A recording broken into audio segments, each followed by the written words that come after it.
Welcome to ESVN, the Emma Sports Vigeland Network show. My name is Emma Vigeland, and you know what to do, everybody. Subscribe, youtube.com/ESVN show. And when you do, you can put on push notifications so you know when we're going live, when we have stuff to tell you, when we have stuff to catch you up on.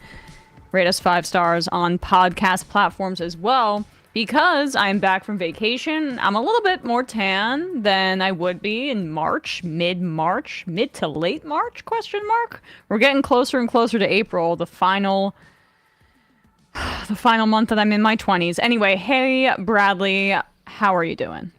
The big 30 coming. I don't like to think about it, honestly. This is the first time I have been anxious/upset about an upcoming birthday. I'm just when your 20s are gone, to be like expected.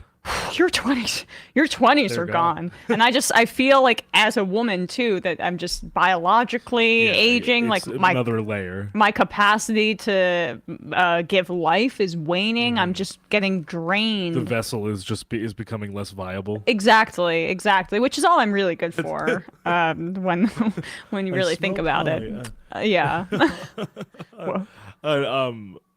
We haven't been back in the studio. That's true. In a bit, it is the first. It is our long-awaited reunion on the ESPN show. Although I do see you every day, regardless. Yeah, so more like for the viewers than for us. It felt both too long and too short because my vacation could have lasted longer. Although at the end of it, I'm like, all right, I'm ready to go home. And then you start back in your normal routine. You're like, really no, I wasn't. No, I wasn't.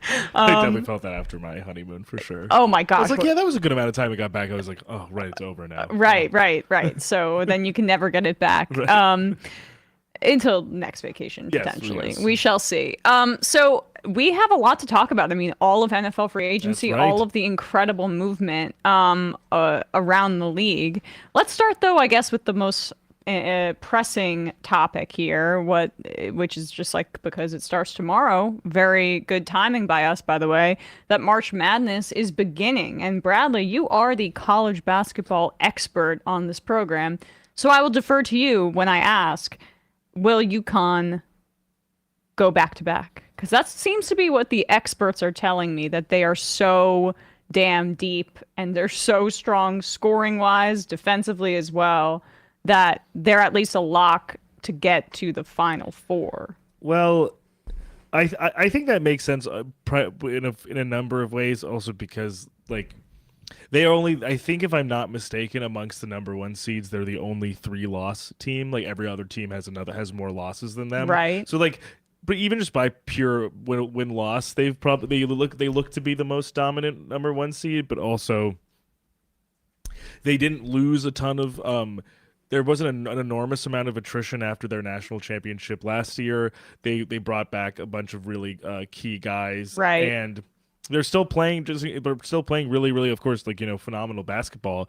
And I think that being said, the only reason I would potentially caution against a back-to-back is just because of how, truly how much randomness does actually apply to a single elimination tournament like this, even for teams as excellent as UConn.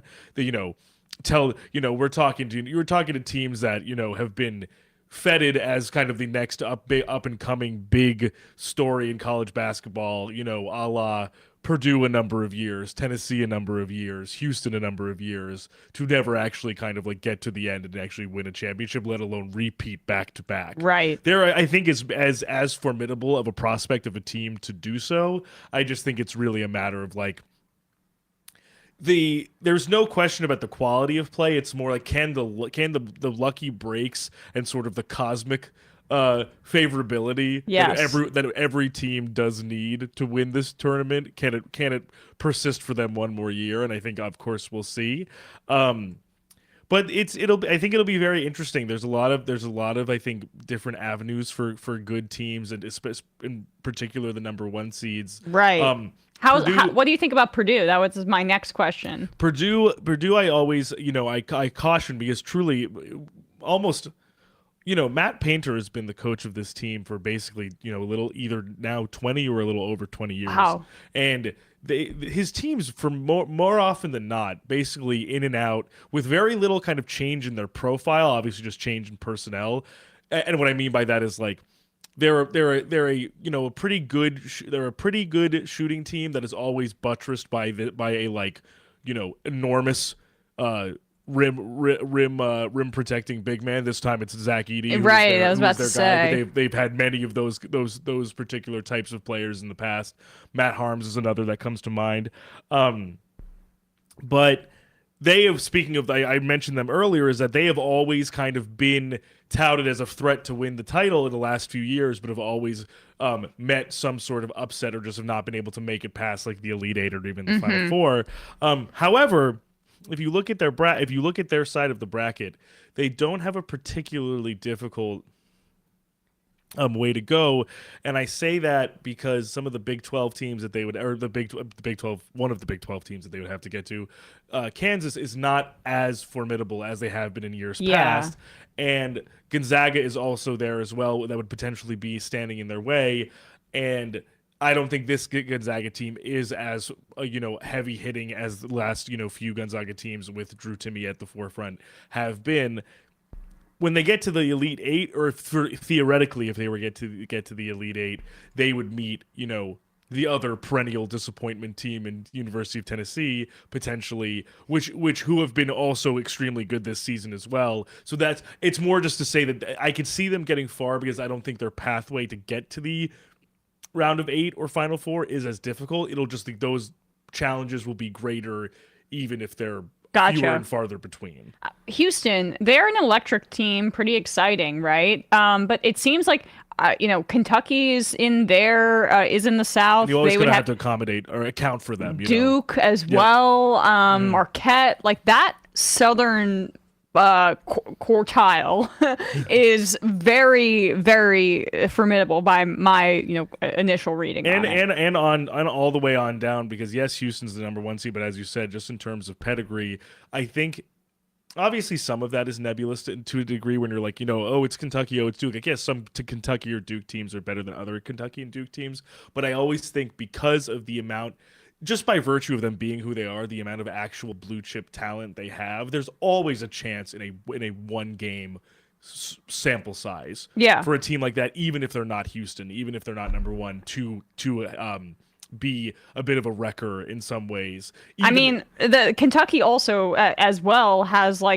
2 guys that are slotted to go in the top 10 of the NBA draft in Reed Shepherd and Dillingham is my understanding, and I'm only really following it through NBA mock drafts, but those guys seem to be pretty strong. That's sort of my read, which is just even if these teams, even if the actual composition of the team is not as kind of intimidating as in past years, as that doesn't mean that these guys, as you're saying, these inevitably the few guys from Kentucky, from Duke are going to be lottery picks in next year's draft.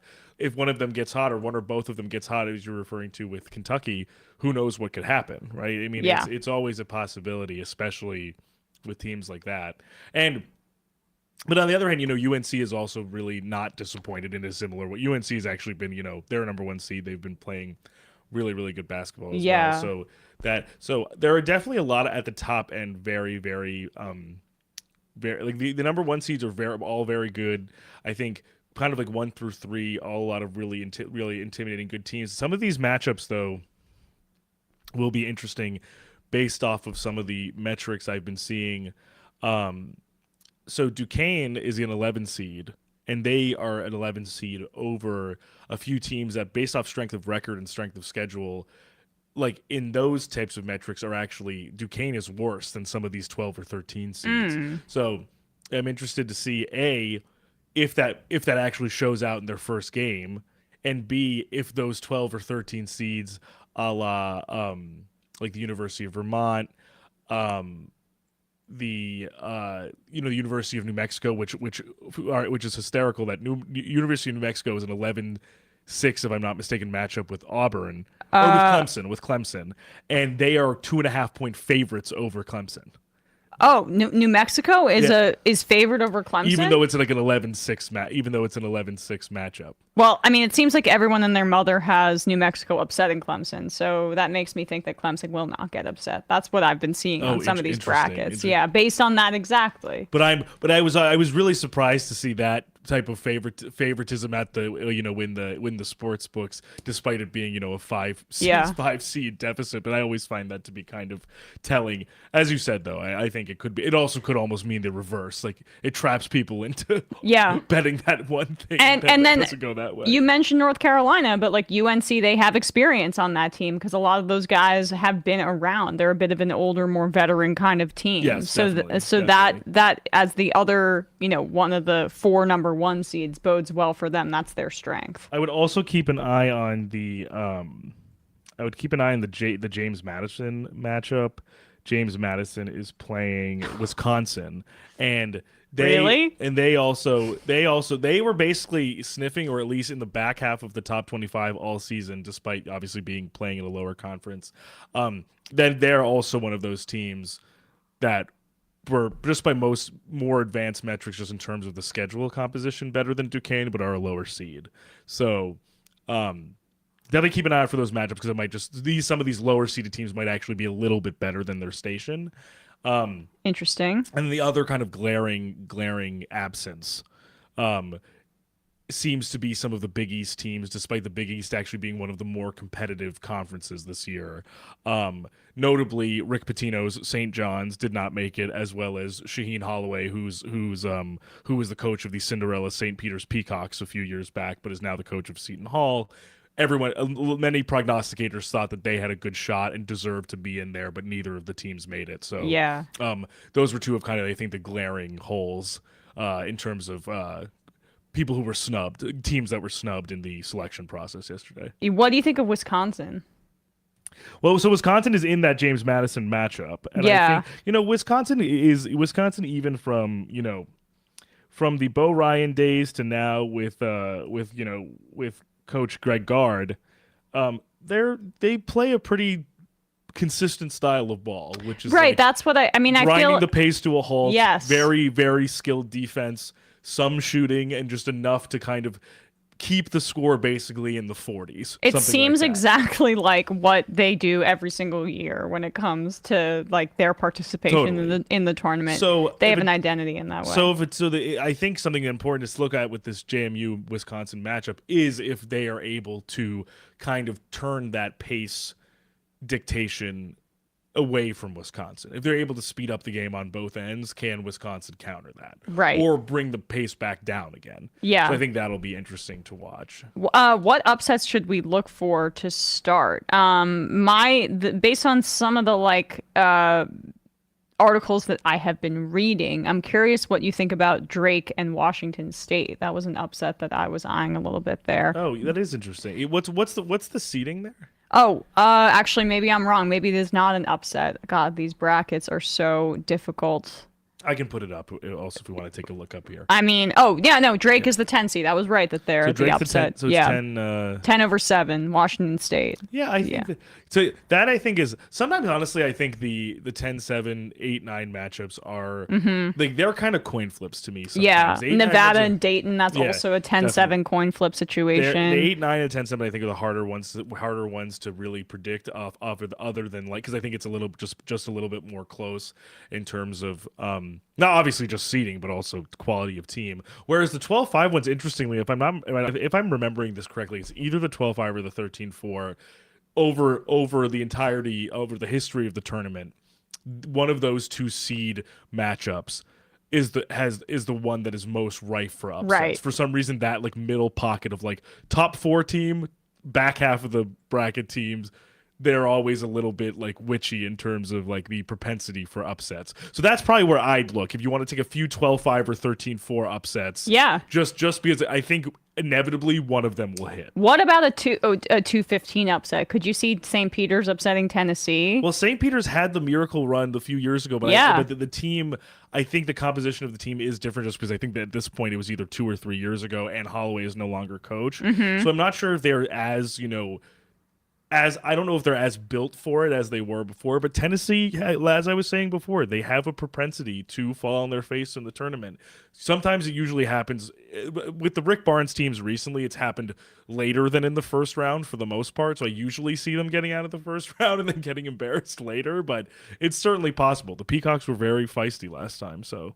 All right. Well, my ones I would mainly say though are the James Madison, Wisconsin one I'm circling, and the Charleston, Alabama matchup I'm circling, because those are two very high-powered offenses. So if it becomes a shootout, it kind of just basically amounts to who has one more basket at the end of the game. And then that consistency that we're talking about with Wisconsin as well, that kind of becomes null and void if they get out Right. if they have to play catch up or whatever. Right. So, all right, fascinating stuff. Thank you to my college basketball correspondent.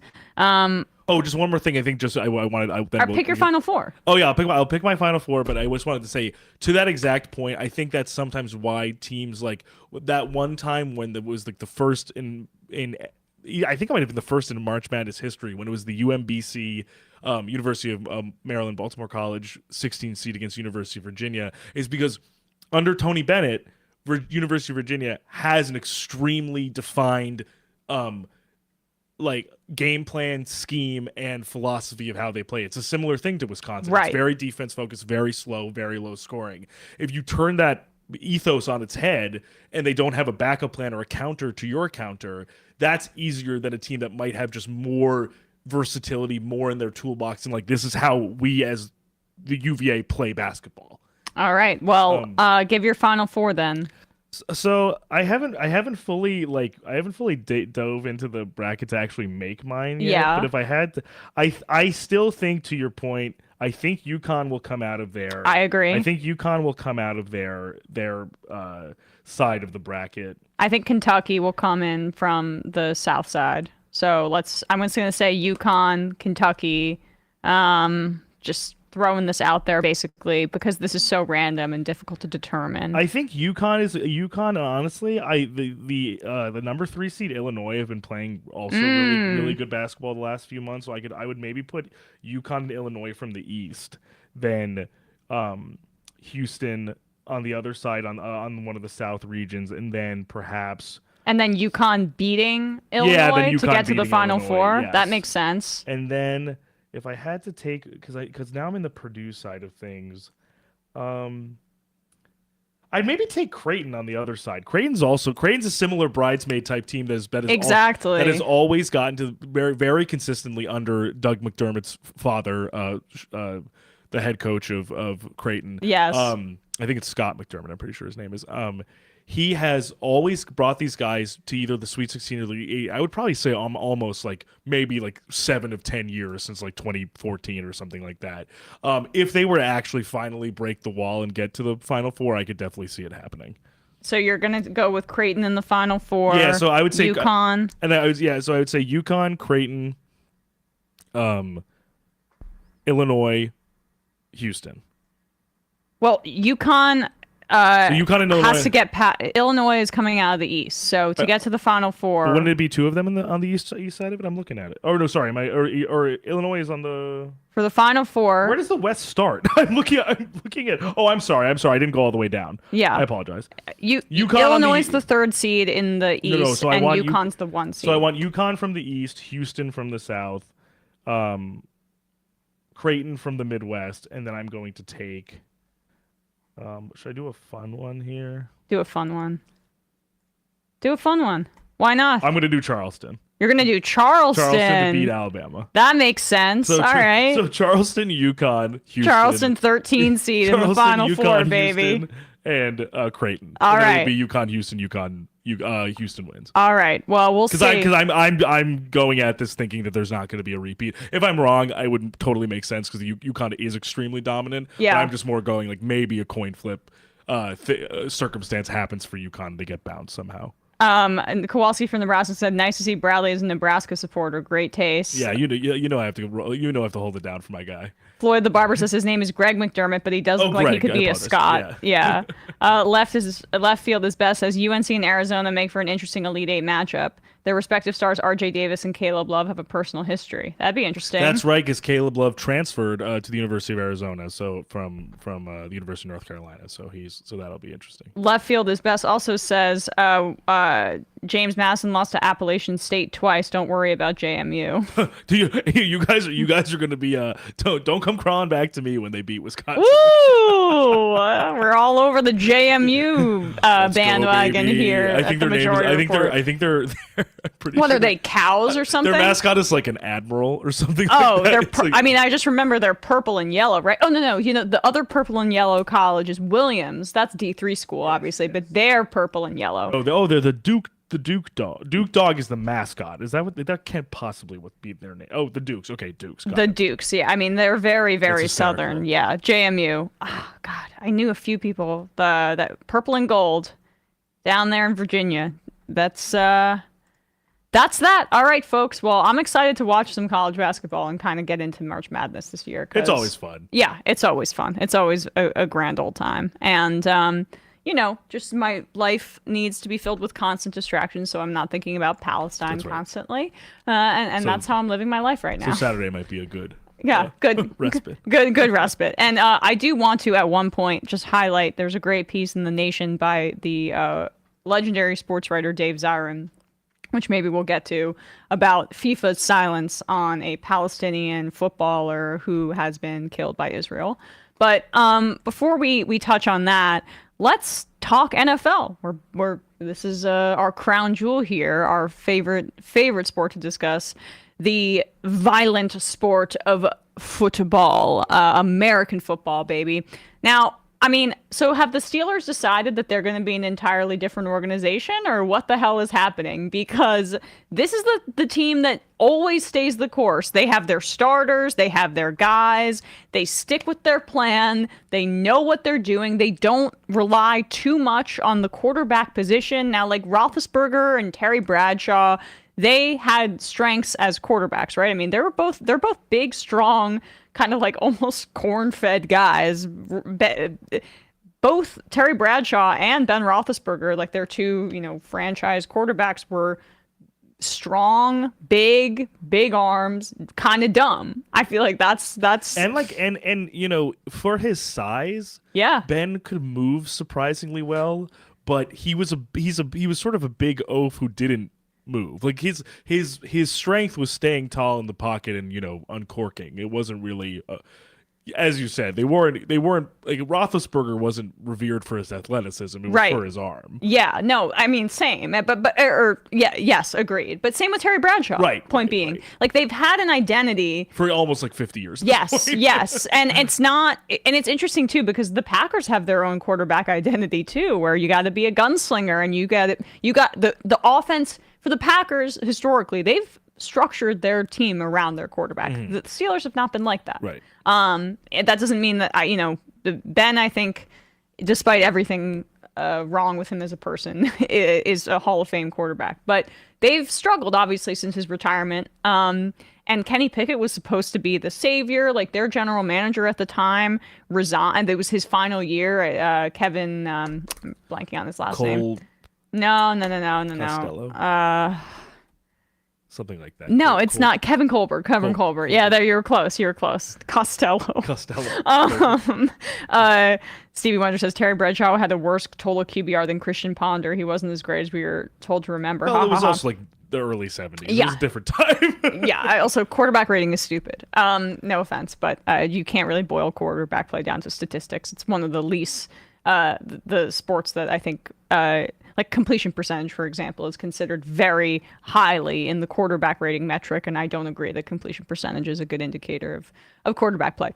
Regardless, so they're basically overhauling their philosophy, where they're getting the Arthur Smith type guy now that he's the and two of them a quarterback that can make things happen with his feet outside of the pocket. At least Russell Wilson used to be able to do that. Now, Russ can't really cook that well.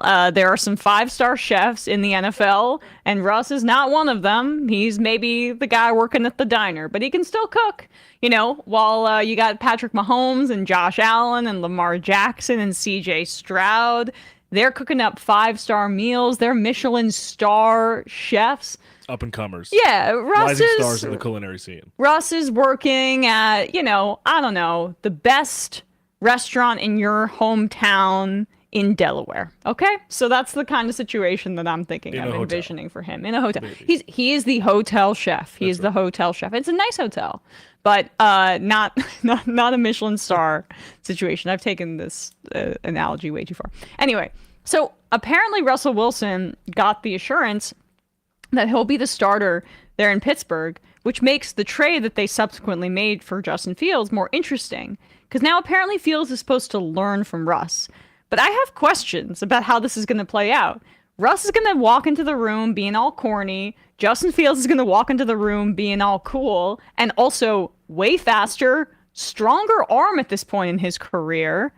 More exciting as a playmaker. How is the locker room going to respond when they see Justin Fields, who looks like he is built from marble and can really sling it with power on the practice field, and then Russell Wilson, he's coming in.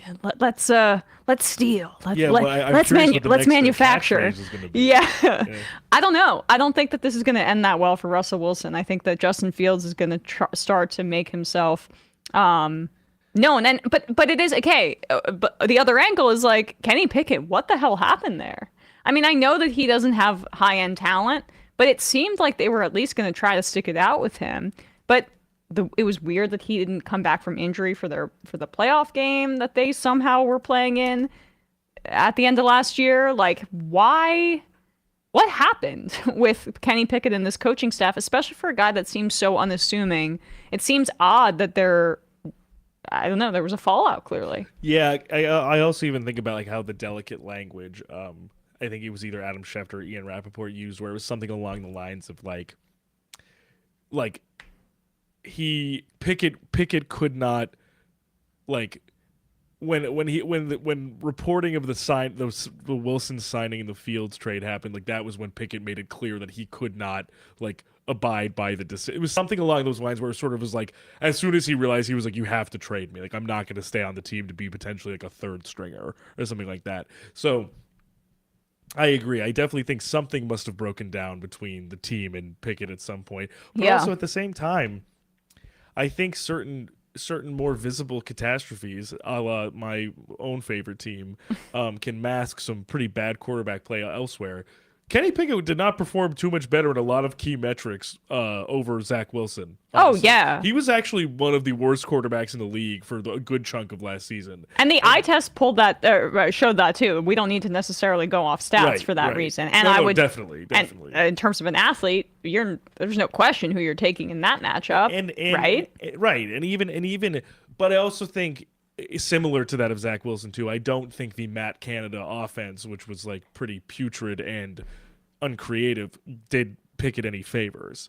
No, it was a bad offense. I agree, but I'm always going to be suspect in, like, this was the freaking Terry Bridgewater. I was about to say Terry Bradshaw again. This was the Teddy Bridgewater thing. Jesus, why are you a starting NFL quarterback and you can't throw the football with your bare hand? Like, it's the same thing with Kenny Pickett. Like, why do you need sticky gloves to throw the football? And you don't even throw it that hard. It just seems odd that you can't control the football with your hand. And that to me, even just the hand size thing was even especially in a thin quarterback class of that it was basically, I think, him and Desmond Ridder and a few others, like quarterback inflation was real for the Steelers there, because I honestly don't think, and I believe some draft analysts also agreed, that Pickett was first-round talent to begin with. Right. I think you could have waited, unless another team also felt that inflation kind of breathing down their neck as well. I think teams should have waited so that it wasn't a first-round pick contract coming out of this, and this being the situation where he now has been traded to the Eagles to be, I guess, presumably Jalen Hurts' backup. And he seems like a great backup quarterback. That seems to fit his skill set. He's like not going to be a guy that's like imposing in the locker room. He does things well, but not elite. He can hold down the fort if Jalen Hurts were to get injured. But I'm just excited, I think, for the Steelers for this reason. I think that Justin Fields starts by week 5. And I mean, right. but they have to tell Russ to get him in the door that he's going to be the starter, because apparently the Giants wouldn't give him that affirmation or that promise, and that's part of why he chose the Steelers. I guess it's interesting, and I see what you're saying too, in that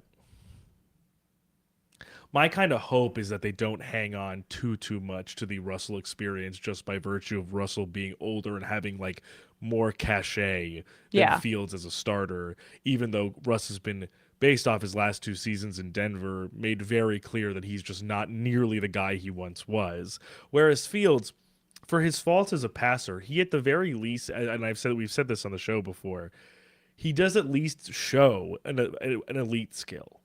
And he's been improving. That's what made this kind of tragic for him. Right. I mean, it was just the circumstance. Like, Justin Fields was looking good, and it's not easy to change teams like this. So I'm hoping that he's able to like get some good quarterback coaching, because this is a seismic shift in his situation, and he's done nothing wrong. And I also he's been a professional. Totally, yeah. Totally. And I think what I mean by elite traits, I mean he does actually have like elite rushing ability. Yes. When he drifts out of the pocket or bails out of the pocket, or just for design runs, he really does make a difference. And also, if the offense can slow down a little bit for him, if Arthur Smith could like design something really with Fields in mind, which I didn't feel as much coming from like Luke Getsy and Matt Eberflus at some points in the Bears tenure, that like the offense was actually sort of designed to play to Fields' skills. I think that it could be a good partnership. I think but I'm with you in the sense of sort of thinking that they kind of have to at some point just move past the Russell part of it. I just don't buy the like he's going to learn from Russ. He's going to sit. The guy has now started multiple seasons in the NFL, or he's been playing. He has a lot of experience under his belt. He doesn't need to learn from Russell Wilson, who, by the way, doesn't seem to have learned much himself. Like, he got kicked out the door by Pete Carroll and by Sean Payton, who I'm kind of a newsflash. They're kind of smart NFL minds. They've been around the block a lot. They're not the kind of guys that would move on from someone like him without a reason. And we know he won't make checks. He won't change plays at the line of scrimmage. He doesn't do anything before the snap. He just calls what he sees, and then he wants to scramble around. And what is Justin Fields going to learn from that? Because Russell Wilson doesn't do the mental part of the game well. Which, if anything, has been kind of the focus, or at least the examination for Fields of like, that's just what needs to develop more, just the quick keying on routes and making decisions more quickly with the ball in his hands. Yeah. And as you said, it's not as if like that was ever fully like the best aspect of Russ's game. And look, Fields has a long way to go, but of that, let's look back at that quarterback class for a second. Right. It went Trevor Lawrence, Zach Wilson, Trey Lance, 1, 2, 3. Exactly. Then Justin Fields, Mac Jones, and then Mac Jones went ahead of Justin Fields, right? Right. I think. Because I think it wasn't. Either way, it doesn't even matter. I think it was Mac at 10 and Fields at 11, if I'm not mistaken, or it was the other way around. I mean, Fields is proving to be clearly the second best quarterback of that class so far. Yeah, besides Trevor. Wilson is legendarily bad. Yeah.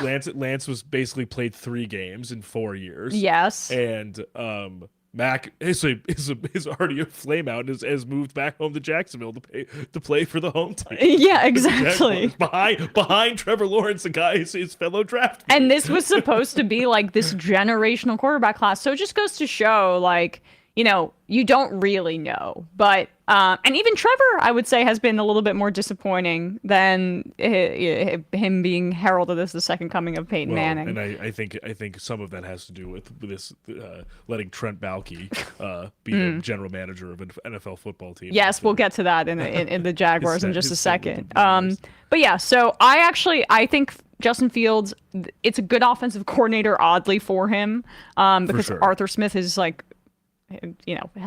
has not shown a ton of elasticity in terms of like the kind of quarterback that he wants to coach, but this is the kind of quarterback that he wants to coach, so that's fine.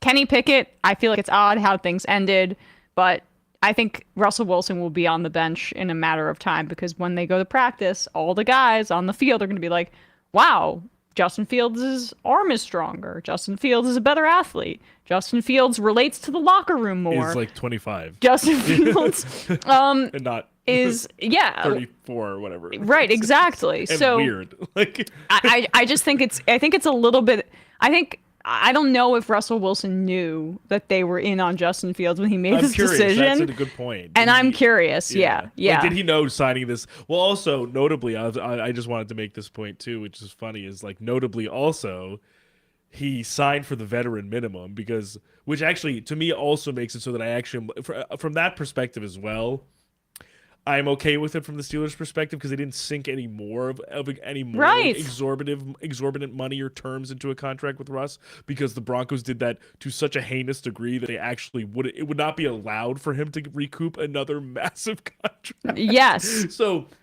having Fields as the backup option for a $1.2 million investment for a year in Russell Wilson, I think is better, much better, leaps and bounds better already than giving him like $50 million up front. Absolutely. And then it just confirms obviously what Chicago was going to do, which is they're going to go with the guy.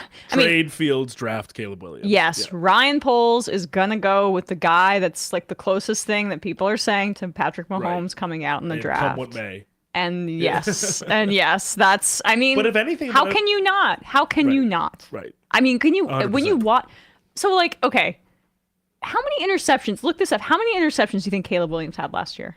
I want you to look this up, because I was led to believe that he is very careless with the football, that he is just so reckless and crazy. That's what I was told, and that he has all these turnover problems. How many interceptions did he throw last year? He's a 30-5 touchdown interception ratio. That's not so bad. These media, like, people don't know what the fuck they're talking about. Like, these media narratives are insane. And I just was shocked to see that, basically, because people were saying how much of a step back he took this year. But damn, the USC was not a talented football team. I mean, who was he throwing the football to? And they had nobody on defense. So the whole game was always on Caleb Williams throw for this amount. And to have a 30-5 touchdown to interception ratio within that context, I think says everything. And you just need to watch and you can say like, holy shit. I mean, there's no comparison. I was convinced like maybe Drake May would be really good for a while. He seems to be kind of sliding because he's like a more inconsistent, Jayden Daniels, I have my concerns from a size perspective, but damn, like, he's exciting what he brings to the table. But, I have a question about Drake May's mechanics and consistency. I have questions about Jayden Daniels' size. I have no questions about the skill set that Caleb Williams has, except is he a basket case? Is he a bit difficult? I don't know. I heard him being interviewed, and I actually thought he was kind of smart. But he has a little Aaron Rodgers in him. I'll give you that. And with Caleb's game, too, it's actually just what I think will be the most crucial aspect for him is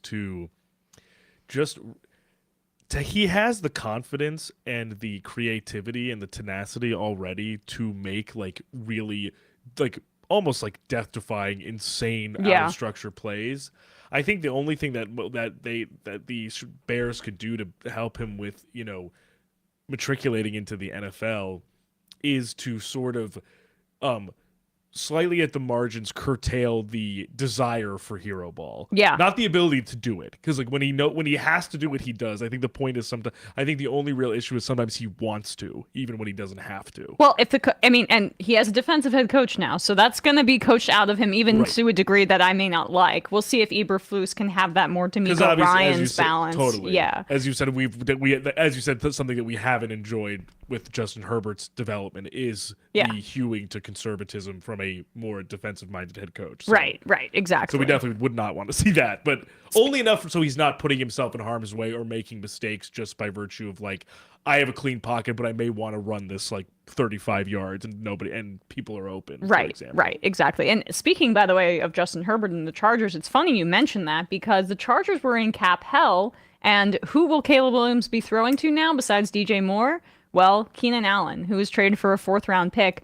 By the way, the same pick round that the Dallas Cowboys traded for Trey Lance. So I saw some Cowboys fans bitching about this, much to my laughter, because they desperately needed wide receiver 2 down in. And apparently Jerry Jones is telling us he's going all in. He's really trying this year to win the Super Bowl. Have they signed anybody? They've signed a long snapper.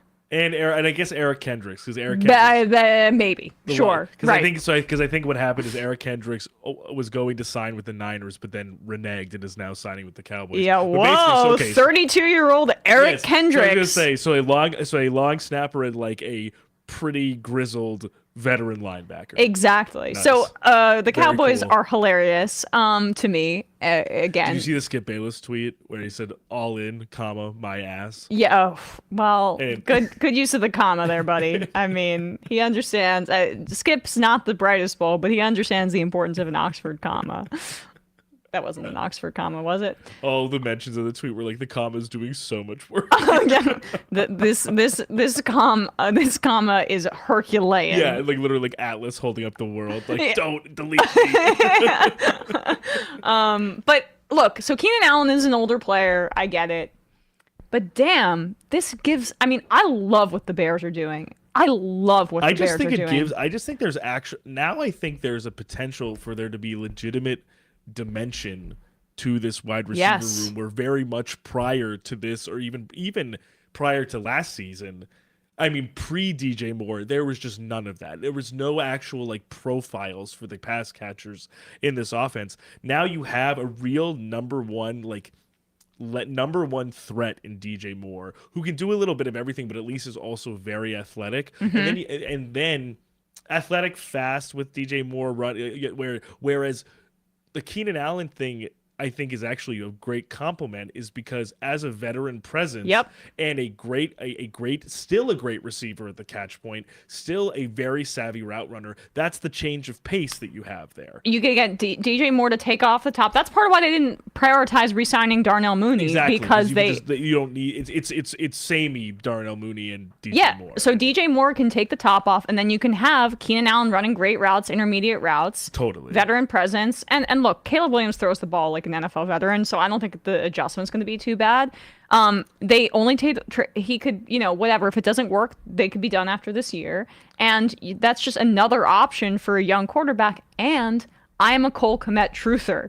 I believe Cole Kmet has the ability to be a top 5 NFL tight end from a physical perspective. He can block, he can do it all, and I think that is going to that's my kind of fantasy under the radar guy for next year, for me at least. I like that. And I also think, speaking of in terms of safety nets from the Chargers, with Kmet there, he'll have a reliable tight end target. But also if they ever go into 2 tight end sets, or if Kmet ever needs to sit or whatever, he at least will have Gerald Everett as a backup, who is also a pretty reliable pass catcher. Was a pretty reliable target for Justin Herbert in LA. So I like that signing as well. And I also think they have a great combo of running backs with Khalil Herbert, who will be a reliable handoff option for Caleb Williams, as well as Roshan Johnson, who is a very good screen patch caster. And they just signed DeAndre Swift. And signing Swift, who can also give them another element. And Johnson is a good blocker and a good pass catcher. So they have a lot of options, which I think is all you need to do when you're hopefully bringing in a rookie quarterback, is to actually be. It's rare to be in a position where you can actually put this type of supporting cast around a quarterback. Because this is not their pick. This is actually the Carolina Panthers' pick. And while the Bears, they do have the 9th pick, they were at the end of the last year playing way better than their record indicated. Like the team was starting to come together. So outside of that stupid ass trade for Chase Claypool, I think Ryan Poles has been phenomenal. Yeah, no, everything else is really worked for me. Really what? But then, okay, the other side of things, you brought up Justin Herbert. How the fuck were the Chargers in this situation? And how the fuck did Tom Telesco just get hired by the Raiders? They were in the worst cap situation with their 4 stars that basically it was like, okay, Mike Williams, we can't bring it back. And then it was between Keenan Allen, Joey Bosa, and Khalil Mack for who they were going to cut or trade. And they got the best thing they could get was trading away Keenan Allen. So now I've always thought Mike Johnson was like the most overrated wide receiver in the NFL. Oh, sorry, Mike Williams. Speaker of the House. Yeah, Jesus Christ. Mike Williams, one of the most overrated wide receivers in the NFL. He's going to Kansas City on a prove-it deal after a torn ACL. But then they still at least had 32-year-old Keenan Allen. No, they don't. So who's the leading receiver right now in the Chargers locker room? Quentin Johnson and the kid Joshua Palmer from Canada, Canadian Josh. Like, that's all they've got there. And I know they're going to take Malik Neighbors or Marvin Harrison. I understand that. But it still just is. I'm frustrated on behalf of Justin Herbert. I'm frustrated on behalf of even a guy I don't like in Jim Harbaugh, who has to deal with this goddamn mess and gut their roster before they can even get going. I think, honestly, if you are like an older white man in the NFL in a managerial role, you, I think, either have to like be actually in prison or have been accused of like a violent crime to not receive another job after you fuck up another franchise. No, but that's not even true, though. In the NFL, the GMs never get rehired. Like, it rarely ever happens. When's the last time you heard about a general manager getting rehired? Dave Gettleman got fired by the Carolina Panthers and the stupid fucking New York Giants. By the way, I will rip into this Saquon thing, which thank God he's gone. That was the last time. And I pray for the Raiders that it's not going to be a similar situation. But I didn't really hard for me to think otherwise. It's hard for me to think otherwise, right? Because, okay, Christian Wilkins, he's a really, really good player. That's a huge contract that they gave him. It's almost kind of tone setting in terms of. And when we're looking at the state defensive tackle contracts of the contracts that he left the Chargers with, how do Raiders fans not get a little bit concerned? Right. Because this isn't really sound team building, okay? Like, I really, really like Christian Wilkins, but his contract, let's look this up really quickly. Comparing it to, say, the Dexter Lawrence contract. Dexter Lawrence, I think, is a better player than Christian Wilkins. They play the same position. Dexter Lawrence's contract, which he signed last year. A 4-year, $87 million contract, $46 million guaranteed at signing, $60 million guaranteed, and then when he's 30 years old, he will be a free agent. Now let's see this Christian Wilkins contract here. A player that I don't think I think he's very, very good, but not necessarily up to the standards set by someone like Dexter Lawrence or Jeffrey Simmons. I mean, 4-year, $110 million with $84 million guaranteed for a guy that's not in your system. That's the thing that would freak me out, is you're signing a player who you don't have a ton of familiarity with. And it's not like Tom Telesco was coming over from the Miami Dolphins. So, okay, he might be good, but man, that's a lot of money to throw out to a player who is not in your system and is not a part of your organization. And you haven't even been a part of this organization. You just got hired. So I don't know. They needed another guy to help out Max Crosby, who does way, way too much. Right. But this is not sound team building, in my opinion. I think those skill sets complement each other, but I agree in the sense of like, I think there's a matter too of where you wonder, should I be trying harder to like help my incredible wide receiver in Devontae Adams as well, who has like not gotten any support from the team offensively basically in the last like 2 years he's been there, and B, could I maybe get somebody else for a shorter and less expensive deal who maybe isn't as good as Christian Wilkins but also might not handcuff you as much financially. So I agree with you. I also just think like the GM retread, even if it wasn't someone as hapless as Tom Telesco, as you were alluding to, is a dangerous gamble. And it's hard for me to think that an NFL, a veteran NFL guy like Tom Telesco will look back at the Chargers, tenure with the Chargers, and be like, I'm going to go into my new job and do stuff differently. If anything, I think he's going to be like, they were wrong. I was right. I'm sorry. Joey Bosa fell into his lap. Yep. Derwin James fell into his lap. And somehow if anything, Justin Herbert fell into his lap because the fucking stupid ass Miami Dolphins took Tua instead. And somehow, some way, if anything, I think those players, in terms of their like Khalil Mack, for the most part, actually did have a pretty good season. Yeah. But I would say Bosa and Herbert, unfortunately, have taken steps back, and I wouldn't even necessarily attribute to anything within their skill set. It's because the team has been run so poorly. They're all what is so concerning, I would say, from a Raiders fan's perspective, is Telesco has not shown the ability to build a deep team. He can get a spot high-end talent when it falls into his lap. And you can totally see that with the defense, where it's they have Derwin James, Bosa, and Mack, and then basically everyone else around them, if they happen to be serviceable players, like Alohi Gilman, for example, was a pretty good player in the spine of that defense.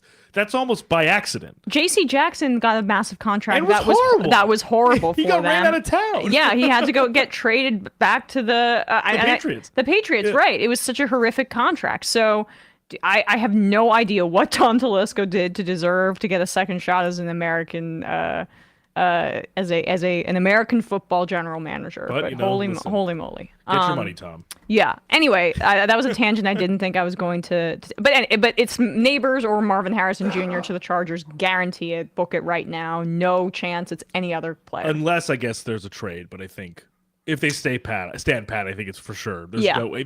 If they do, I think I might have to remove my brain from my head. Yeah, I know. I totally understand. I mean, okay, so after last year, after the Quentin Johnson pick, I actually may have to Speaking of the frickin' GM that got rehired, the only one I can think of that got rehired, other than Tom Telesco, Dave Gettleman. Now, Dave Gettleman saddled my beloved New York Giants with the most annoying fan narrative, most annoying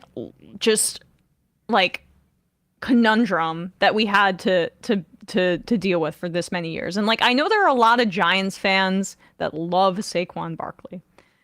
I will say that I don't think you're the smartest Giants fans. I'll put that out there. Because look, I'm not saying that Saquon's like Russell Wilson, but I don't know if he's ever said anything authentic to the media ever. So from a personal perspective, I'm not really a big fan of his politician energy, okay? Yeah, he's just not my kind of guy. So I like someone with more edge, more interesting things to say, whatever. I was going to ask because I hadn't been paying super close attention to the pre-exit situation, and you had alluded to it on the show on Majority Report a few days ago, or maybe Friday. So what there was some, he had to apologize for something, I think, right? Or he had to who? Saquon, because then wasn't he sort of the way I left was not very whatever. classy. I mean, I don't care. He was bitter, and there was tampering clearly by the Eagles, but they don't enforce tampering in the NFL. So that's what I was saying. I'm not going to bitch about it. Although the Eagles did get a pick from the Arizona Cardinals for their tampering with Jonathan Gannon. So hey, if you want to be consistent, give the Giants a pick here, please. But it was not as blatant as Kirk Cousins to Atlanta. We'll talk about that in a second. But yeah, so look, this sounds petty with the Saquon stuff. He's a very talented athlete, a really talented athlete, and when you can get him in space, he can make people miss. His best days are behind him.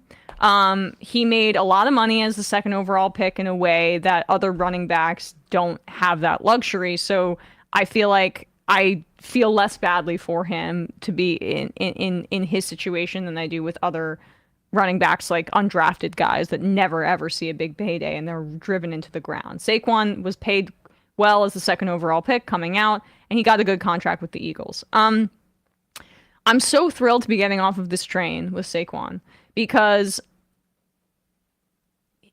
having a guy like that with all the expectations and being the second overall pick in that way made the offense way too reliant on him. in an unsustainable way that is not conducive to winning.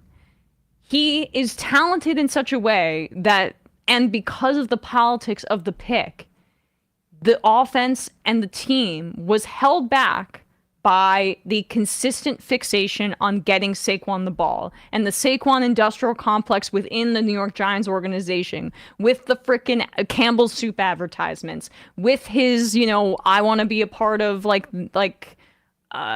basically a kind of celebrity culture here in New York. Like, he wanted to build his brand, and it was very much about Saquon, in my view. But he has the Boy Scout image, and he fed into that. Now, I don't necessarily, he leaves to go to a rival. It still feels kind of oddly personal to the Giants, which is weird to me because the Texans were apparently interested, and I would much rather be playing down there with CJ Stroud than with this Eagles organization, which I think is kind of a little bit on the downturn right now under Nick Sirianni. But anyway, he got a good contract. I am not heartbroken. I'm thrilled to see him leave. It's going to be weird seeing him in an Eagles jersey. For sure. But this is finally the end of this whole saga with the Giants, which is that Dave Gettleman took Saquon Barkley 2nd overall.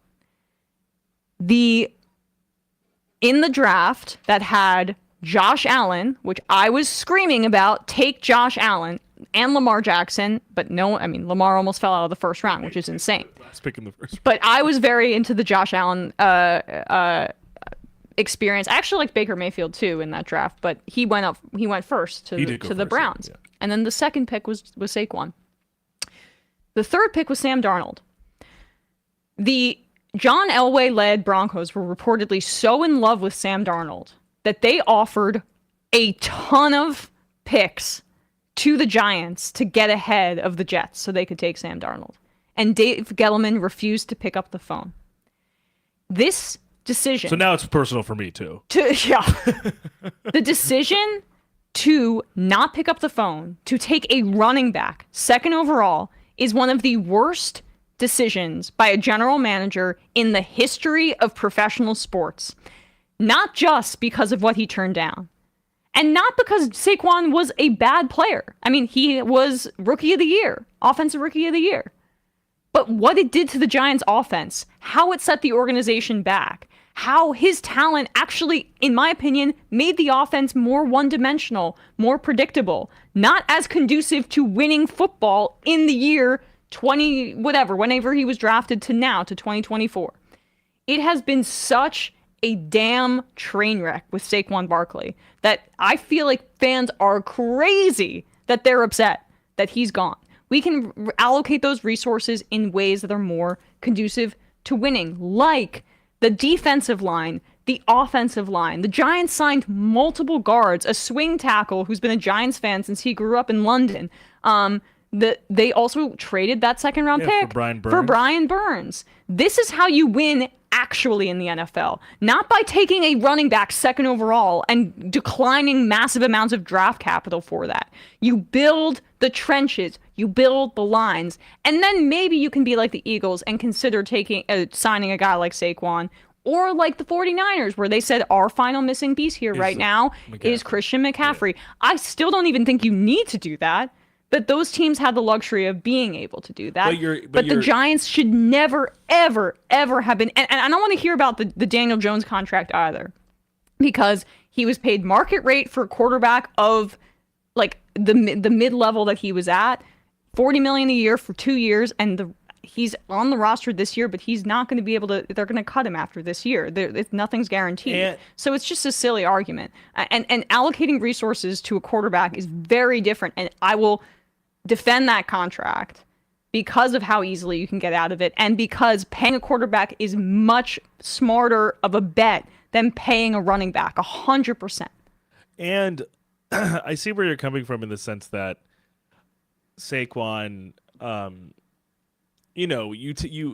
don't think it's ever, especially kind of in the newer era of the NFL that we're in now, I don't think it would ever be super advisable, just from a fair or unfair, just from a value proposition of a number 2 pick spent on a running back, right? Obviously. Yep. But I also think, just in terms of actual team composition, as you were pointing to, someone like Saquon Barkley would almost be more of like a and I don't mean this like in a minimizing way. I just mean to just like I think it's a proper adjective is like ornamental to a team who is already pretty set on offense. Yeah. Whereas, as you were saying, the Giants very much were not in that position to think that this will be like a cherry on top move when actually, based on where he was picked, he sort of had to be seen as a foundational piece. It would have been more kind of inexplicable if he wasn't. To take him second overall and then not prioritize him that way.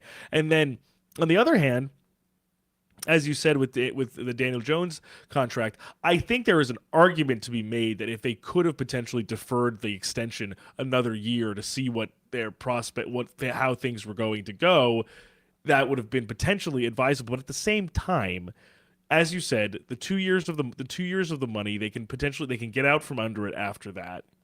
Also, the salary cap is continuing to raise. Yep. It's not proportionally, it becomes less of an investment as the cap grows. So I would actually submit to you, I would probably assume some quarterbacks in the Daniel Jones or lower range, a la Baker Mayfield, are going to get contracts that are similar, not only because Jones sort of set that more middle class of the QB market, but because the cap's going up. Yeah. There's just going to be more money to spend. Yes. It's not going to look as exorbitant once there's more money flowing around, which there will be always in the NFL. I mean, if you compare it to the Baker Mayfield contract, I hear you. Like, I mean, Baker Mayfield, that deal for the Bucs was incredible based on, what he did and the player he is compared to Daniel Jones. I mean, the Giants did overpay for Daniel Jones because he was a part of the organization, because of the person he is, because John Mara is in love with the kind of worker that he is.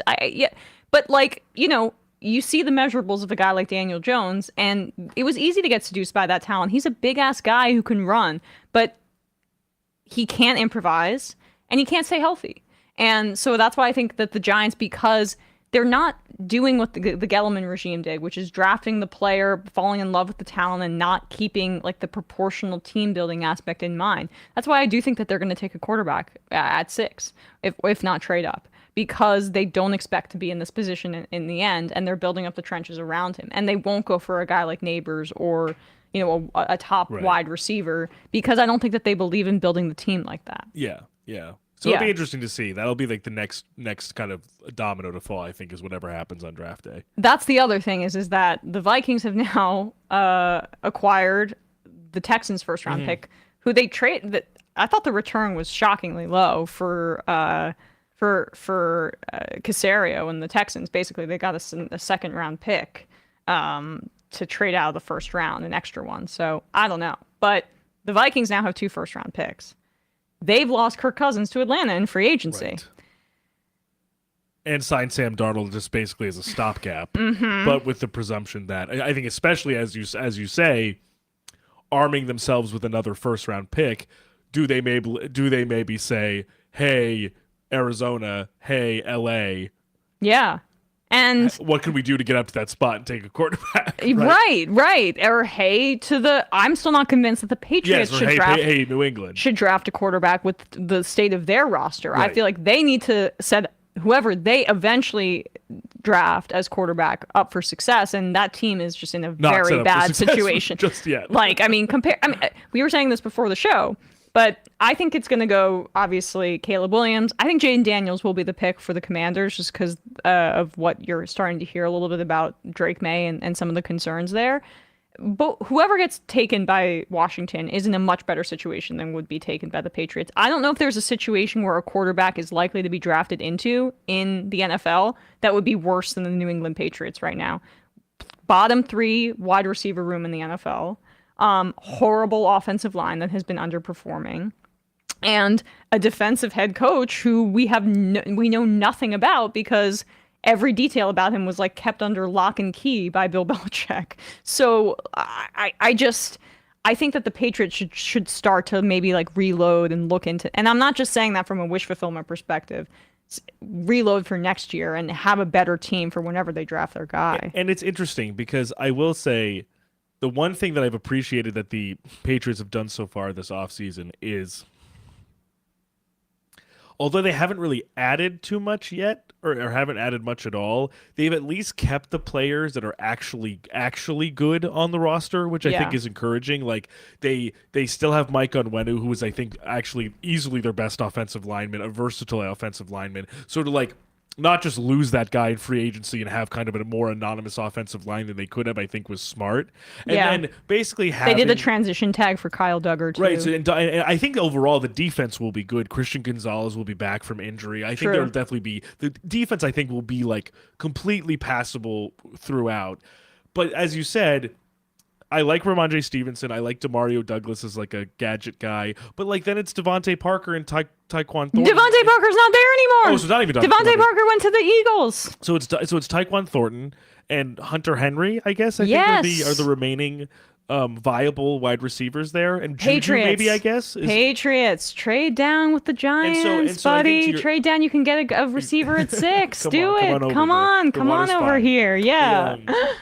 But I see what you mean, though, in the sense of if I were, and I was saying to this to you before the show, that Elliot Wolf, who's now taken over like player personnel decisions for the Patriots, is a formerly a Green Bay guy, and Green Bay very much was not inclined to just be like, when we take a quarterback in the draft, we're going to immediately start them. Rodgers didn't immediately start over Brett Favre. Jordan Love didn't immediately start over Aaron Rodgers. So it would be kind of uncharacteristic of what we've seen of Elliot Wolf in a different place now that he's getting to go to the Patriots, presumably, I don't know, draft whoever is left and give him this kind of empty cupboard to work with as a rookie. Yeah. As opposed to, as you're saying, find a trade partner, trade down, get a slew of picks, and build up the team. Just get warm bodies in there. They need young warm bodies. They need They need like a shift there, and I don't know. I still don't know what they're gonna do. But someone's at Shake and Bake in the YouTube chat reminded me also Kendrick Bourne, another Patriots wide receiver who I like, but again, it's Kendrick Bourne. But they just extended him, and it was like the identical contract to what Jacoby Myers got in. There you go. In Las Vegas. Potentially, they could have just kept Jacoby Myers, who's clearly the superior receiver,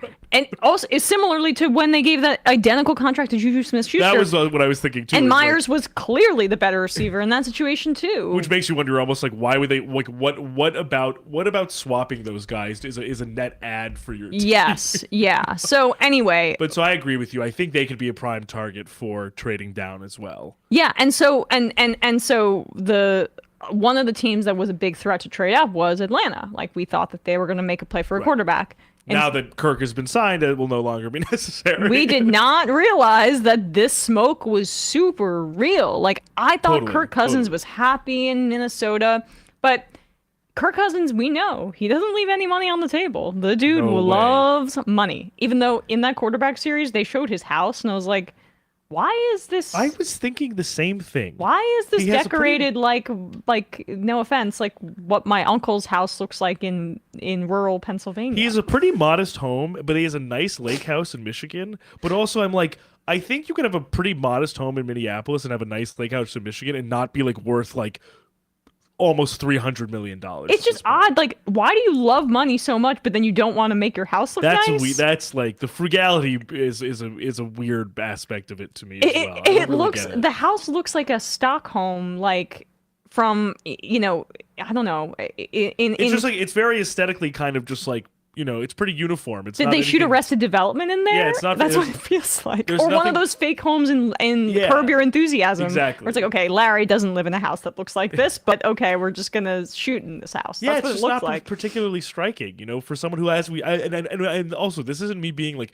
judgmental of his lifestyle. He just has made so much money. He has so much money. But he seems to fucking love money, but doesn't like to spend money on his home. Okay. Anyway, it's just weird. And his wife gives me creepy energy, but apparently we've gone through this before. The Julie Cousins effect. Yes, very, neckline up to here. We get it. You love Jesus. But like, it's interesting. I mean, apparently, so her family's from Georgia. That was a part of it too.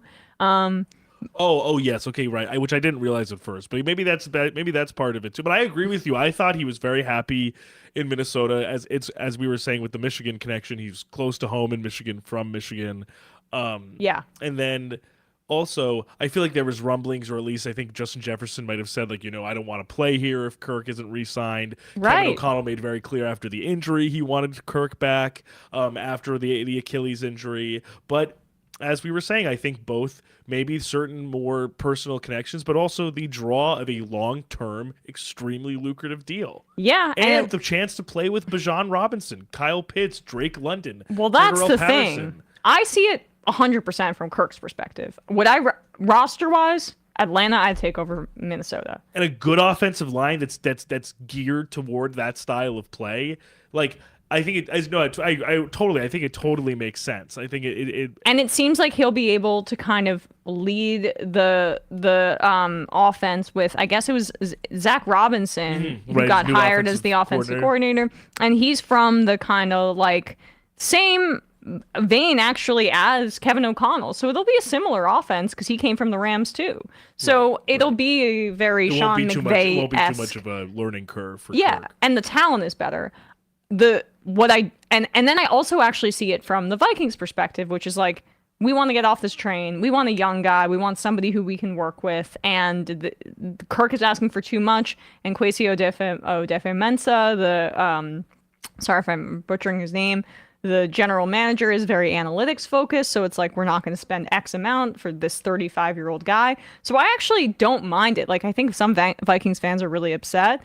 I think that they were like, dollar for dollar, this doesn't make sense for us, and we might have to extend Justin Jefferson. And not only that, I also like the moves that they've sort of made in lieu of this, in the sense that we'll see, of course, what happens with the draft with them, but at the very least, you take a flyer on Sam Darnold. Yeah. He comes from being the Niners backup, which, again, as you said, there's shared DNA between the Kevin O'Connell, Kyle Shanahan tree type of offense. So I don't think it, and if anything, Kevin O'Connell in that same vein, I think it's very clear he can do something similar to something that like Sean McVay does with the Rams, which is, find ways to make a quarterback comfortable and kind of give them some bit of proverbial training wheels when they need it, which I think he can definitely do with Darnold if all else fails. And at the very least, too, with that in mind, yeah, Darnold can at least be like, hey, if I need to throw to somebody, Justin Jefferson's out there somewhere. And also, I like the Aaron Jones signing. Yeah, they signed Aaron Jones from Green Bay after the Packers went with Josh Jacobs and cut Jones to get a little younger at the running back position. I think he's a great fit. I think hopefully Christian Darrisaw, the rest of that line will be healthy and ready to go again. I still think that they haven't completely abdicated in a way where it seems like, oh, this is a total rebuild, total strip job, and that if they are able to trade up and get that rookie quarterback, he won't be in the worst situation. Oh, absolutely not. I think he'll be, especially with Kevin O'Connell, especially who I am starting to really like have a lot of respect for as a play caller. But I'm looking at this. Okay, so I was kind of trying to segmenting it in my mind, like, it makes the most sense for Kirk Cousins because, of course, why would he not want to be a part of this supporting cast to throw to these guys? Their offensive line, by the way, is really good, specifically on the interior, too. Then they can take at 8, like Dallas Turner or like any of these other pass rushers. Edge rusher. Because Raheem Morris is going to want a guy for his defense. With the Vikings, I understand it because they want to reset. I'm concerned a little bit when I look at this contract from the Falcons' perspective. No, I agree. He's 36. He's making $62 million this year. Money. It would be a $90 dead cap if they were to cut him after this year. It's a lot of money. They won't. $90 million?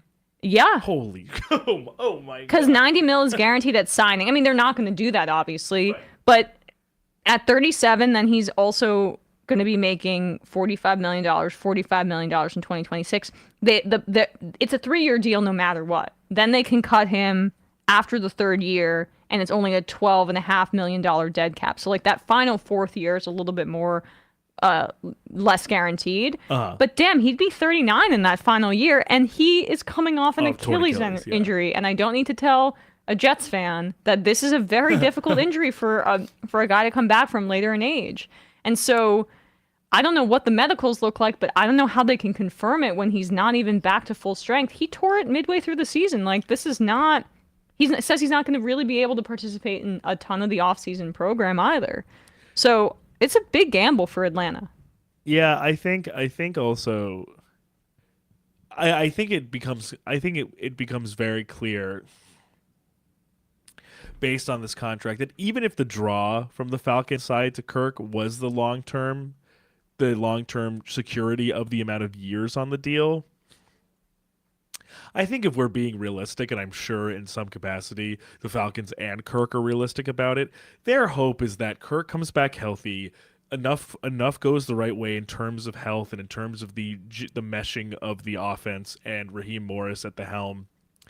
After, Morris has coached on all ends of all sides of the field. He's been on defensive coaching staff, offensive coaching staff. He's been a head coach. Like, he's learned a ton under the tutelage of Sean McVay.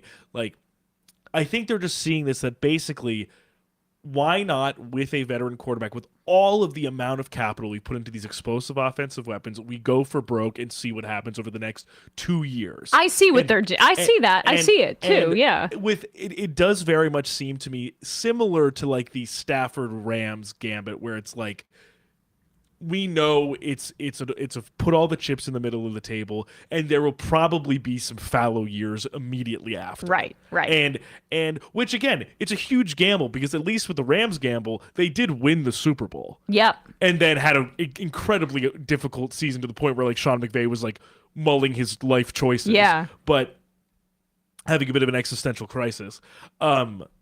So there's no guarantee that it works.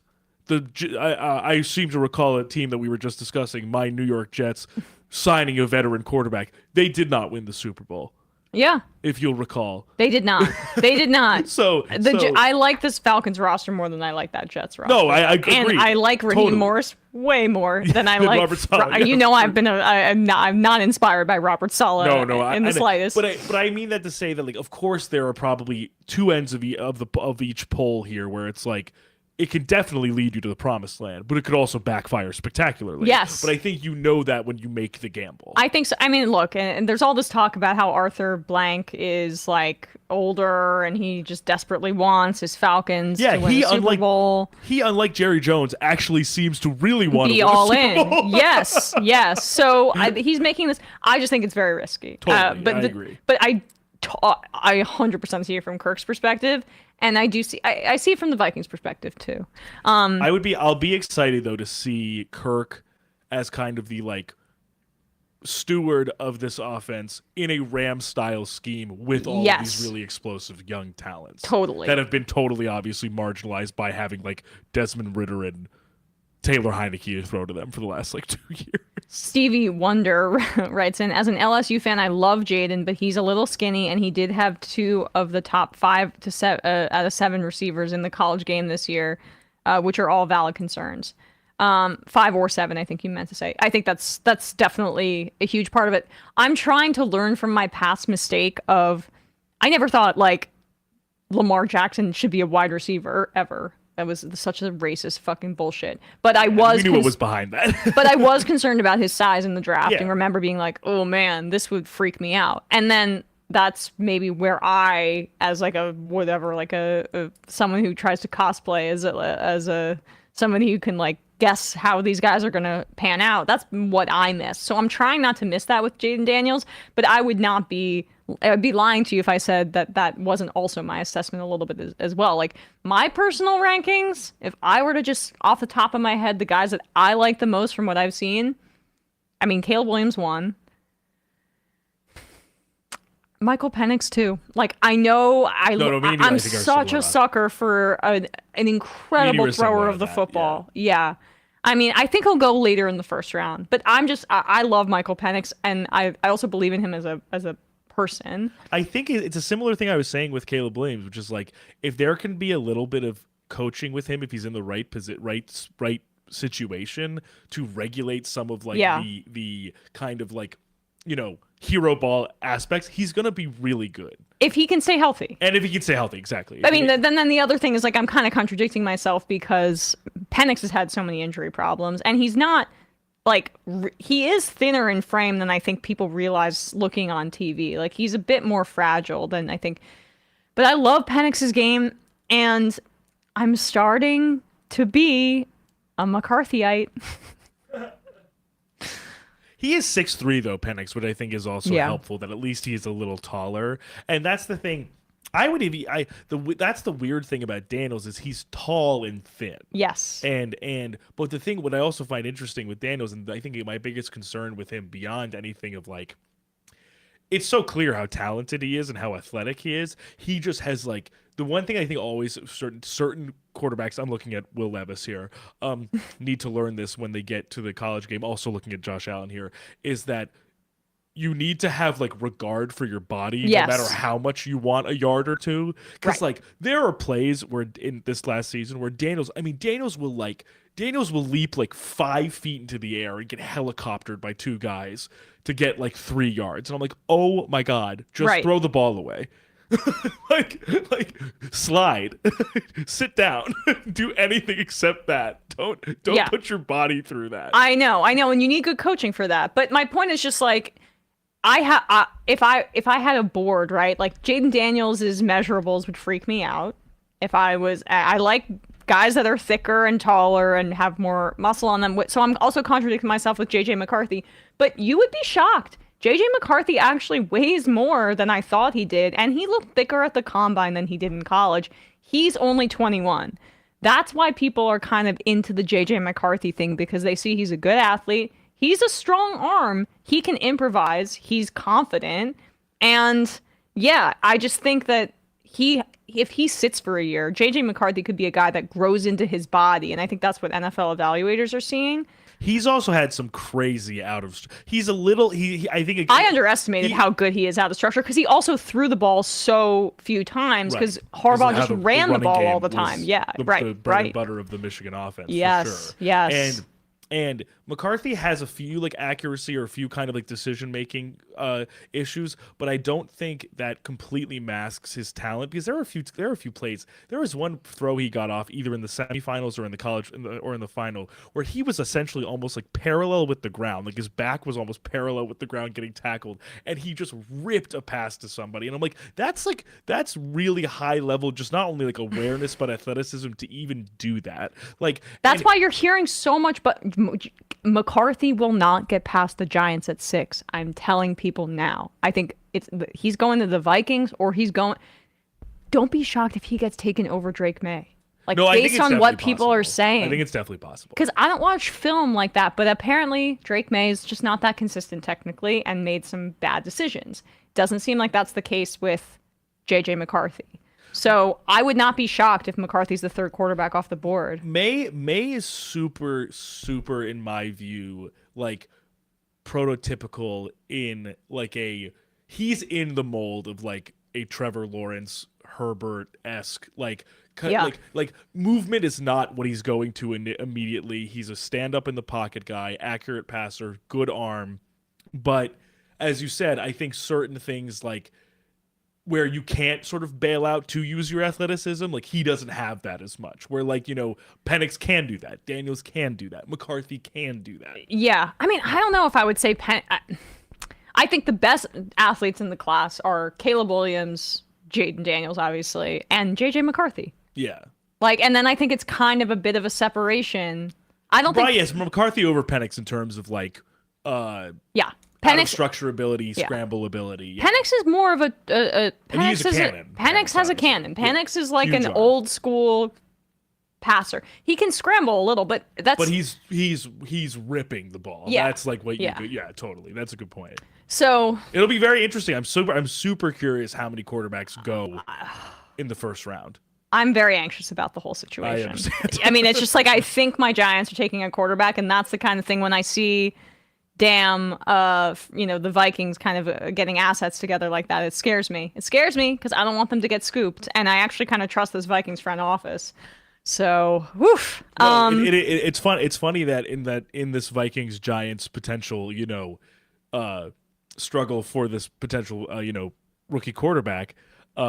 It's two now, I would say, extremely shrewd front offices. Well, yeah, right. I trust Joe Shane too, right? Yeah, totally. Shane is also, I think, a good operator, and has shown that in the draft in a lot of ways as well. Yeah. So anyway, very interesting. It will be very interesting. I mean, as of now, I'm thinking 4 quarterbacks in the top 6.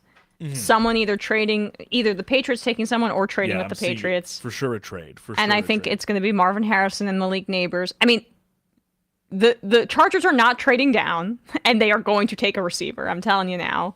And then the draft gets interesting, I think, starting at 3, it gets interesting. Once we know what the Patriots are going to do, it changes a lot of things. Definitely. We'll have plenty of time to talk about that, but yeah, I am quite excited and anticipatory about the draft for sure. As we kind of begin to wrap up here, just some other things to point out about like what happened. We touched on the Christian Wilkins contract. The Vikings lost Danielle Hunter, who went on a 2-year deal, which seems very advantageous for the Texans, honestly, to Houston. But then they added Jonathan Greenard. The Vikings did. And Andrew Van Ginkel, which I think was a great addition for them at the price, also because not only just Van Ginkel was a great pass rusher as a kind of lighter edge. He also is going into the Brian Flores system where he kind of came up when Flores was head coach of the Dolphins. It's just funny that the Vikings and the Texans kind of swapped pass rushers in free agency. Grenard for Hunter, Grenard's very good. Grenard's very good, and then like from an age perspective, it seems like it makes sense for the Vikings. Josh Jacobs went to the Packers, which is like, it says it's a big deal, but it's really a 1-year deal, and they can get out of it after that. I mean, I don't know. It's weird to swap him for Jones. I was trying to figure out but I think he wouldn't take a pay cut. Aaron Jones wouldn't take a pay cut. Fair enough. Fair enough. Yeah. I mean, so then he went to the Vikings, and I think that's a great fit too, because it's also like they can do those zone run things there in Minnesota.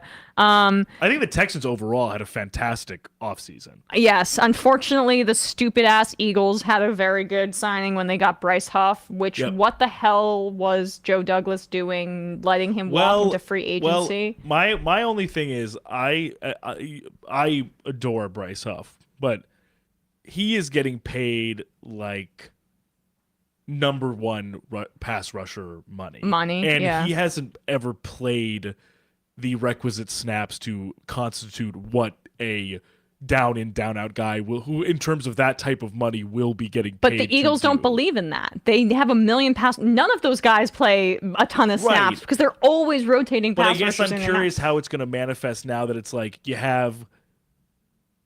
How is it distributed now that Fletcher Cox is retiring? Yeah.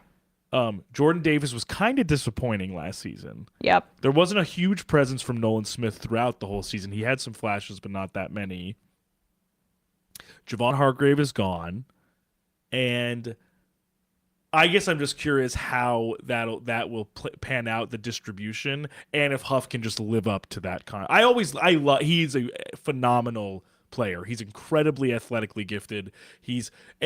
But to your point, the Jets also sort of did it too, because the Jets literally have like a 15-person stable of pass rushers. He never had to be on the field that much, but he was very effective in the snaps that he played. Yeah. If it can graph on to a larger sample size, then it'll work out fine. But the Bryce Huff signing, the Chauncey Gardner-Johnson going back to Philly, I think was a good signing for them, and a little bit of a buy low on Devin White for the Eagles to shore up their linebacking core after White kind of lost his starting job in Tampa Bay. But I think, well, they needed somebody at linebacker. Exactly. The big linebacker signing that was extremely exciting to me was Patrick Queen going to the Steelers, because they traded up for that guy Devin Bush. Remember, they traded all the way up to get, because they always wanted their linebacker that runs their defense. That's very much the Steelers' identity. And it was not.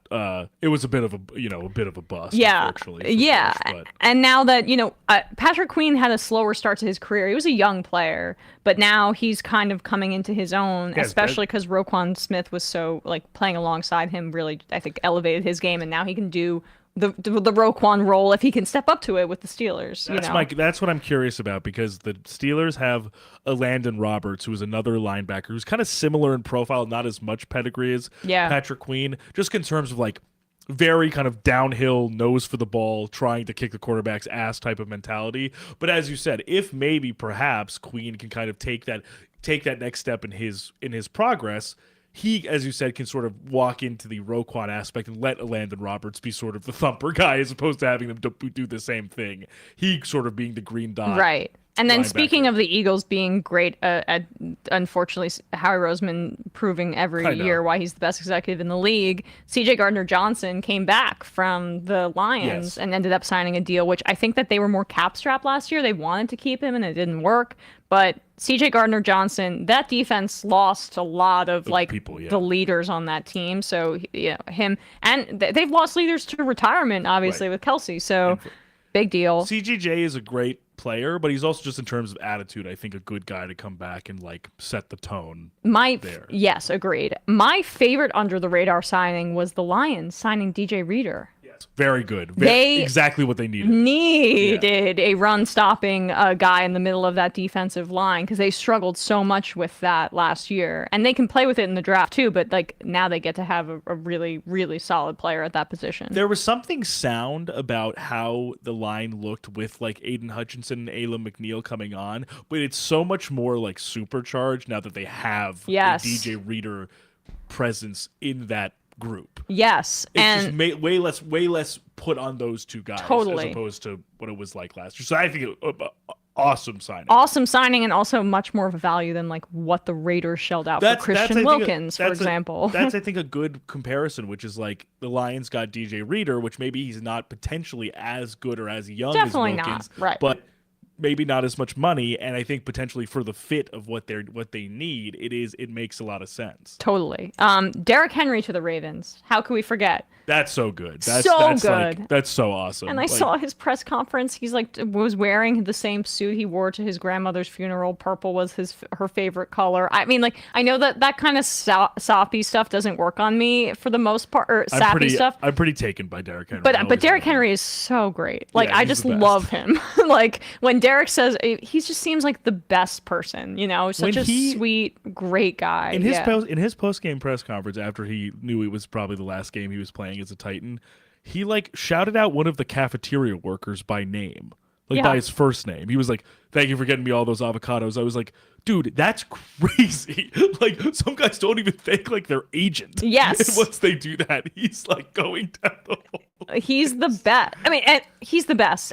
I'll root for him wherever he goes, and the fact that he went to my AFC mistress team, the Baltimore Ravens, is very exciting. I think it's just going to be such a potent 1-2 punch of having Lamar and Henry to basically the play action prospect is crazy to think that either it's a rushing snap for Henry, a passing snap for Lamar, or a fake for Lamar to have a draw play or something. Yes, yeah. I mean, just they have really needed a running back that can provide them with stability, since they've just been cycling through their running backs with injuries and everything like that. J.K. Dobbins can stay healthy. Gus Edwards had injury problems. Keaton Mitchell got injured. Yeah, and he'll be coming back, so they can sort of have a change of pace. Keaton's a smaller, speedier back, and then Henry can kind of.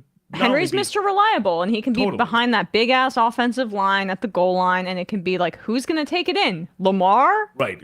Take your pick. Right, take your pick. It's very exciting. I think we mentioned the DeAndre Swift signing. We mentioned Russell Wilson. Not too much else. The Texans, I just think overall, Danielle Hunter, Danico Autry, I thought were two great signings. They also re-signed their tight end. Dalton Schultz, re-signed Schultz, a good safety blanket target for C.J. Stroud. The Austin Eckler signing with the Commanders was not something that I liked. Austin Eckler can't really run the football anymore. He can only catch passes. I know, it's hard. It's tough for him. But I have not liked really anything that the Commanders have done this offseason.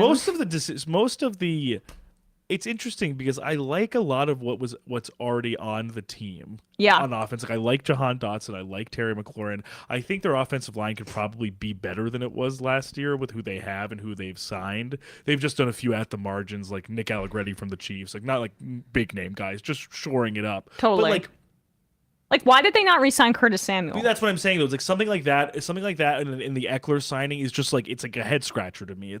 If anything, and also they didn't re-sign Antonio Gibson. I'd probably prefer Antonio Gibson over Eckler at this point. 100. I had the exact same thought. Totally. Antonio Gibson can actually run the football, and he's young. Yeah, he's young, and also just Eckler. I feel for because I've always loved him as a player, but as you said, the rushing ability has taken its toll, and also he is relatively pretty injury prone, especially as he's getting into his 30s. So yeah, it's just a bit of a weird. Now I'm remembering what I didn't like that teams did. So I didn't like what the Commanders have done. I like that the Bills signed Curtis Samuel because Yes, I agreed. He will now be the number 2 in the supposedly stacked offense that Josh Allen has been dealing with up there in Buffalo, right? I'm being sarcastic because it's just been so unfair, the narrative surrounding him.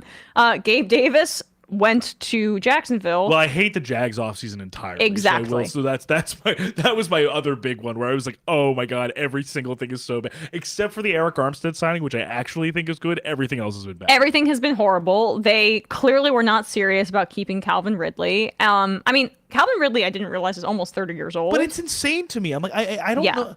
But they would think that like the freaking like no income tax thing could have put them over the edge. Exactly. Right. Yes. And also, by all accounts, prior to Tennessee signing Ridley, every report was either he's re-signing with Jacksonville or going to the Patriots, and neither transpired. Well, when I saw that they were signing stupid ass Gabe Davis, who is not a good player he's slow, which I don't value in the modern NFL. He's big, but he's slow. And I don't really care about that because this is a speed game and we are in the year 2024. But it's also interesting that, like, so I could see a universe where it's like, okay,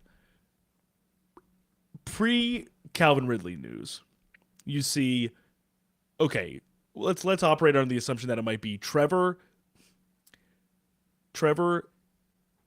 Calvin Ridley re-signed, Evan Ingram, and then basically Christian Kirk, and then basically Gabe Davis swapping in for Zay Jones. Sure. So that's like, okay, that makes sense. Gabe Davis is like the 4. He's most likely better than Zay Jones and would just operate in the same role. He's a good blocker. That makes sense. Without Ridley, what the hell are you doing? Yes. So now it's Christian Kirk and Gabe Davis and Zay Jones is like 1, 2, 3 on the wide receiver chart potentially, and then Evan Ingram, who is like who has always struggled, I think, to really be a reliable tight end option because he drops passes a lot. Yes.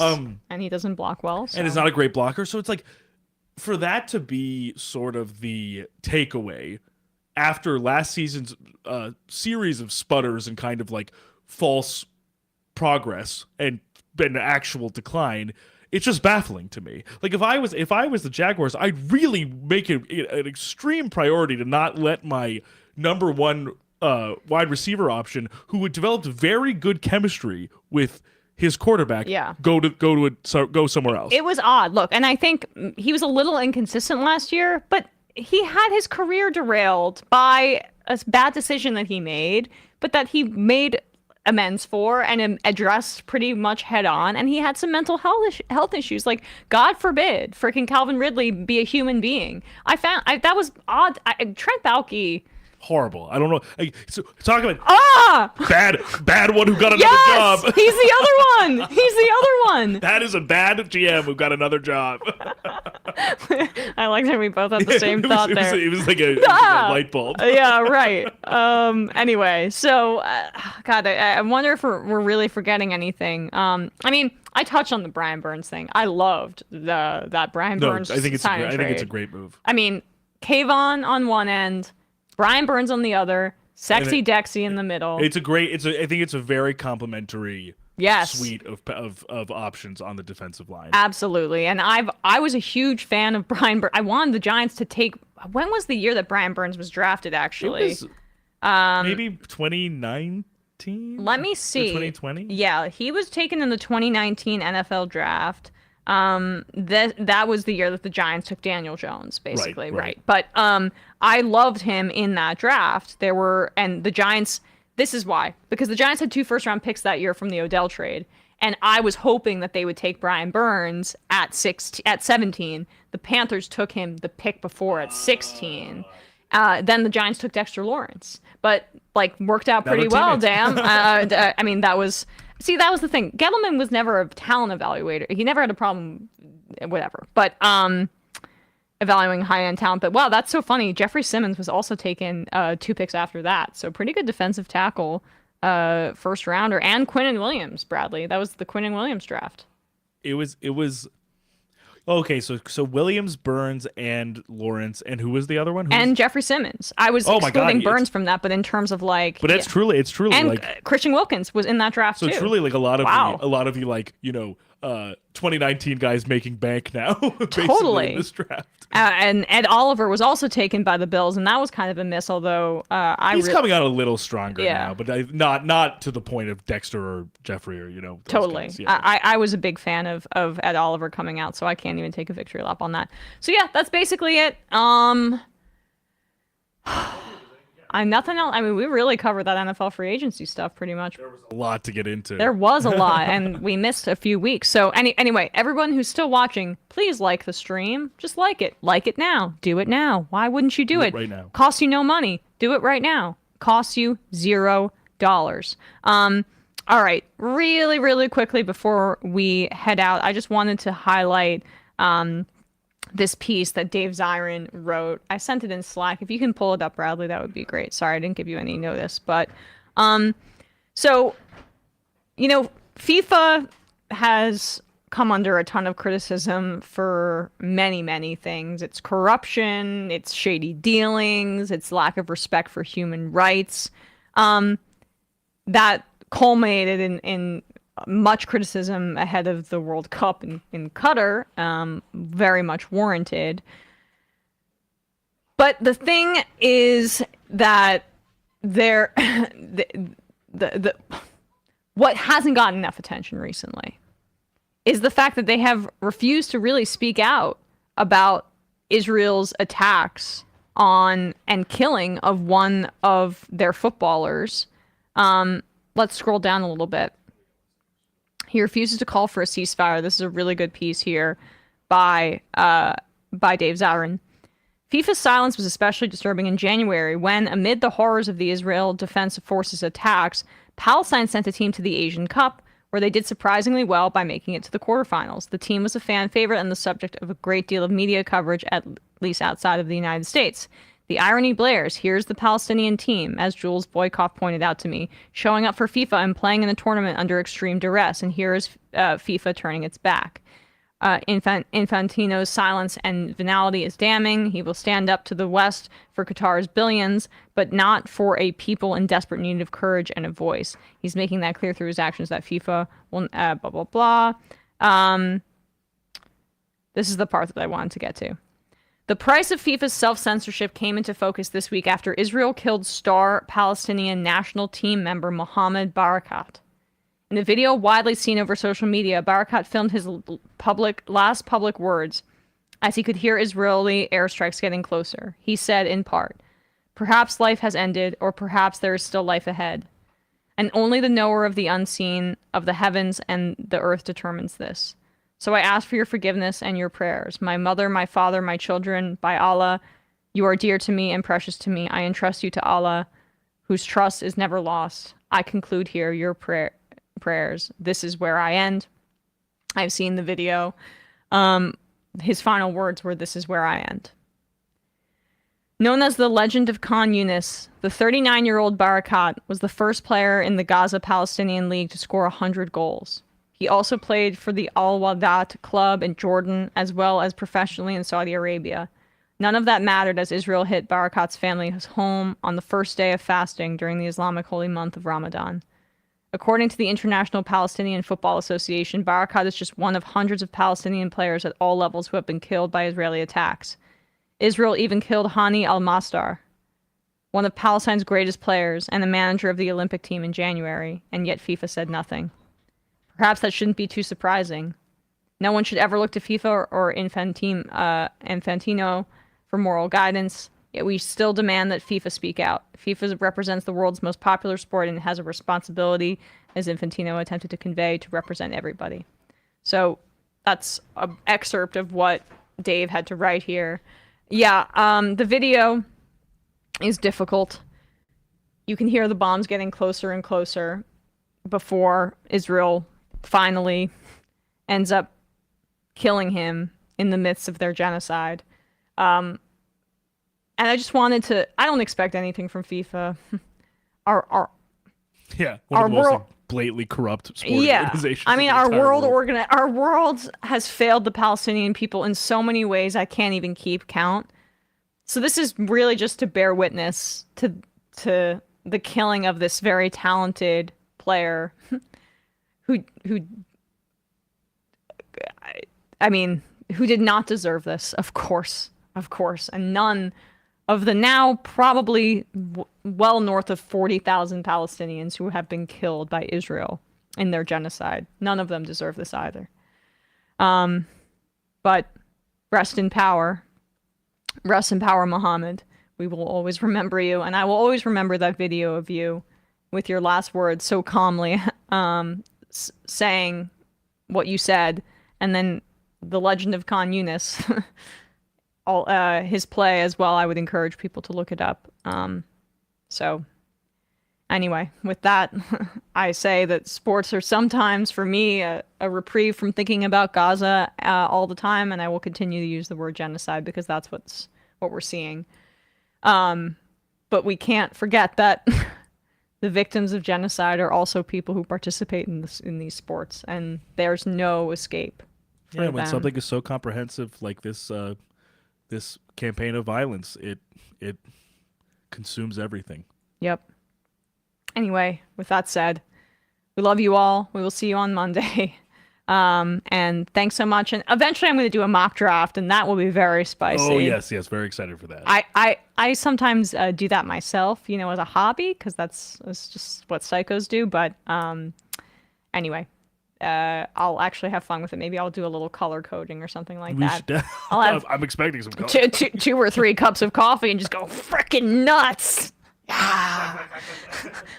I'm such a sicko. I look up the color coding. What do you call basically the input that you can put into your spreadsheet so it matches exactly the team color. So it's also it's aesthetically satisfying as well. I could be doing something to better myself instead. This is what I choose to do. Learn a language. Yeah, no. Time to smoke some more pot or something like that. All right. See you later. Bye-bye. Where's the mouse? Okay.